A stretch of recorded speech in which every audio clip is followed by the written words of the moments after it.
Eh bien, bienvenue sur le sentier de la Meuse. Comme d'habitude, aujourd'hui, on vous dit tout. Alors, je me trouve actuellement devant un moulin à eau. Ce moulin, c'est le moulin de Raoul à Brabant-le-Roi dans la Meuse. Un petit coup de cœur. Alors, on va vous en raconter son histoire. Il faut remonter vers 1312 sur les terres de l'abbaye de Beaulieu en Argonne.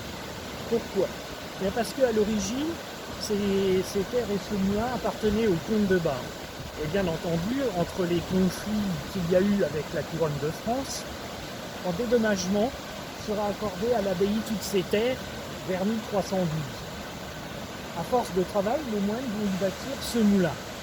Alors ce moulin, comme on peut le voir, il est bordé par un ruisseau de fort courant, le Nozons.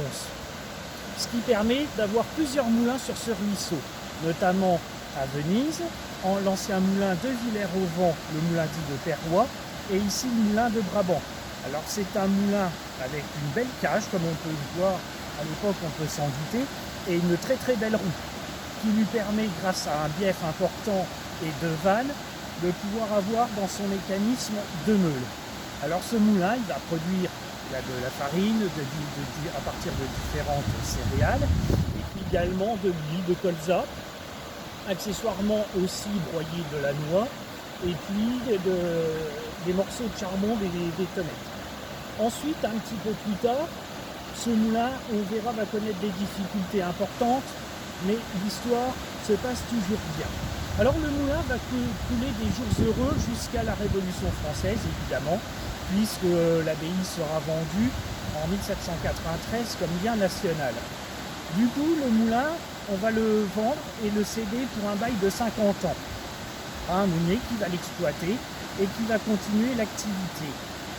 Ensuite, ça sera un bail amphithéotique. Et puis un petit peu plus tard, eh bien, le déclin. Pourquoi? Parce que nous arrivons à l'ère industrielle, fin des années 1850, et la vapeur qui s'installe. Donc, du coup, on va créer des meuniers un peu plus importantes, et ces petits moulins n'auront plus la capacité d'être rentables. Et pourtant, ils vont être sauvés. Alors, on va remonter très très loin en arrière. Il faut remonter à plusieurs centaines de millions d'années. Pourquoi? Bien parce qu'ici, c'était une mer intérieure, le bassin parisien. Et donc, tous les coquillages, les crustacés vont mourir, normal, dans leur cycle de vie, et vont se déposer. Et ces coquilles sont composées, sont très riches en phosphate.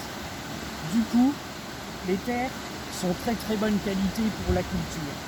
Alors que va-t-il se passer? Eh bien, on va exploiter ce coquin, on va extraire la terre, le tamiser, et puis les moulins vont les broyer. Du coup, il va retrouver une seconde jeunesse.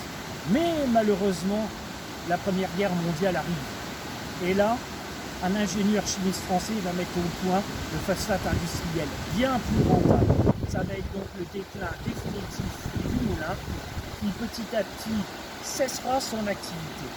Et puis, il va être racheté un petit peu plus tard par quelqu'un qui va y avoir un coup de cœur. Mais comme dans toute histoire, un drame va se produire.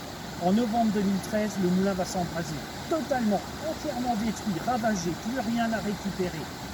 Mais grâce à la volonté de la fille du propriétaire, et puis ensuite d'une association, le moulin va renaître de ses cendres, comme vous le voyez aujourd'hui actuellement, après un gros travail.